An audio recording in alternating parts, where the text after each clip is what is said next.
So here we have a PlayStation 4 that I purchased off of eBay, and it cost £63 and $8.99 shipping, and it was sold as a no power faulty PlayStation 4. And as we can see, it comes with no accessories, box, etc. Might have some slight scratches, but there we go. So let's get this thing ripped open and let's see what we can do with it.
So I've watched plenty of videos by the coder and Andrew Paul, and I do know that with PlayStation 4s it tends to be that the source of a no power fault is this particular chip right here, which is the PlayStation 4 South Bridge, which is responsible for turning on various electrical components on the board. So what we'll do is flip this board over and we'll inspect the capacitors on the underside for any kind of shorts or any issues at all, maybe open line as well, and we'll see what we can find. So what we'll do is, you may notice this array toward the bottom of the screen where we've got sort of what look like 3 capacitors, and this capacitor here is the one we want to check. So we can hear we're getting a short across this. We're getting the beepity beep beep, and that's not good. We shouldn't get such low resistance to ground here. So we'll put it into resistance mode and just check what the resistance is. And look at that, less than 1 ohm. Yeah, that is really not good. So that pretty much confirms my suspicion that this is a South Bridge chip. So this should be a relatively straightforward repair if we're lucky. So yeah, I'll just check the resistance across this cap as well and see what sort of result we get.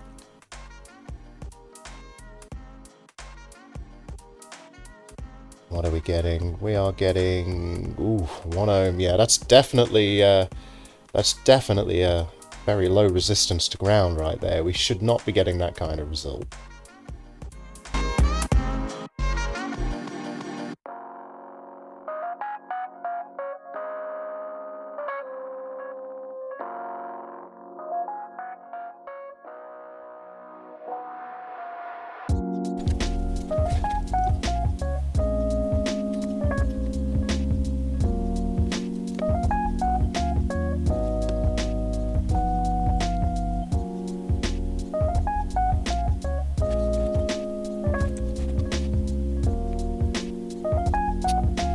So the first step here is to get this South Bridge removed. So we'll get some flux down, hot air on it, and we'll pull it off. Cue the music.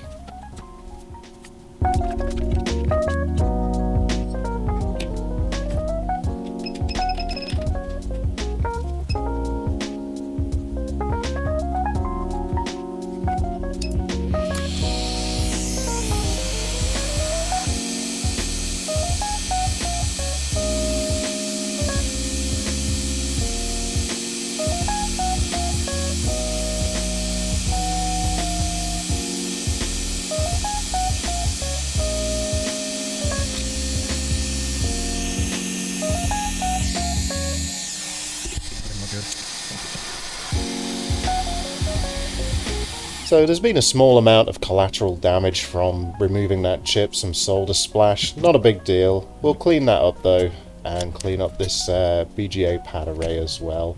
And we'll do that while the board's still got some heat in it. It just makes cleaning it up that little bit easier.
Okay, so now what we want to do is confirm to see if the short is gone. So let's find out in diode continuity mode. And we don't have the beepity beep. I'm not really sure why I'm checking this capacitor, but whatever. Anyway, we didn't get the beep. So next thing up, we'll put it in resistance mode, and then we'll check the resistance across this capacitor. Remember before it was about 1 ohm. So what are we getting now? 1.2-ish mega ohms. So yeah, we're looking pretty good there. I'm happy with that. So our next step, as with any BGA rework, is to prepare the BGA pad array, and we'll get some flux down and just put a very thin layer of flux so that the chip doesn't float around too much as we get hot air on it to solder it down. And yeah, so there we go. And obviously next after this is to get the chip soldered down.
So now we just need to clean off the residual flux left over on the board with some isopropyl alcohol, 99%, and after that we'll inspect the solder joints that we've just made. So there we go, and those solder joints are looking just fine.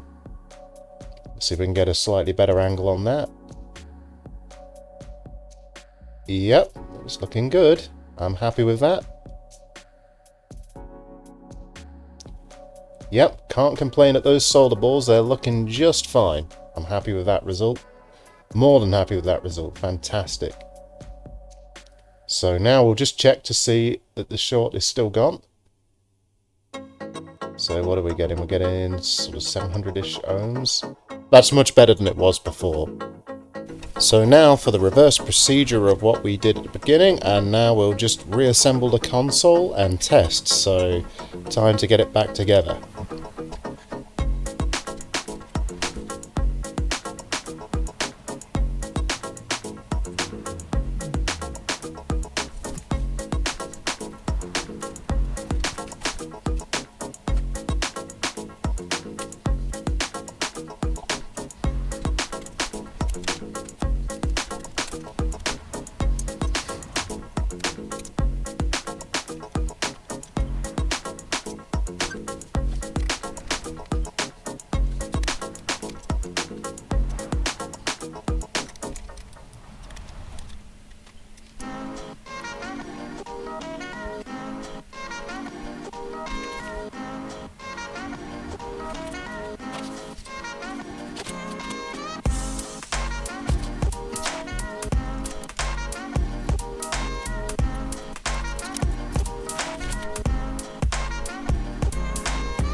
Yes!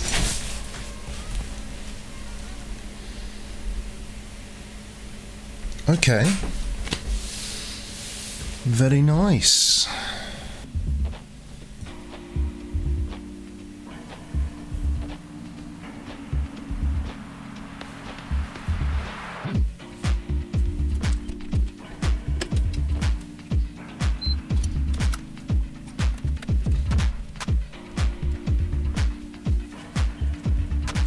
As with anything though, let's not jump the gun. Let's actually make sure this thing's actually outputting some video. So, let's see. Let's see. Oh, yes, yes, yes, yes. That is what we want to see. Okay, fantastic news. So, all we need to do is plug a controller in and see what's going on. So fantastic. I am really pleased with that repair. That was the first PlayStation 4 I've ever actually looked at, so I'm chuffed to bits with that. Absolutely chuffed to bits. Fantastic. Anyway, I hope you've enjoyed watching along, and I've certainly enjoyed doing this repair. It took me quite a while to get that chip. Actually, it took 10 days from ordering it to receiving it, but there we go. So, as always, I'd just like to thank everybody who watched along with this. I know it was a little long. I really enjoyed doing it. And yeah, I hope you all have a fantastic Christmas. And as always, I'd just like to say, Das Vidania. Also 9.00. Whoop whoop!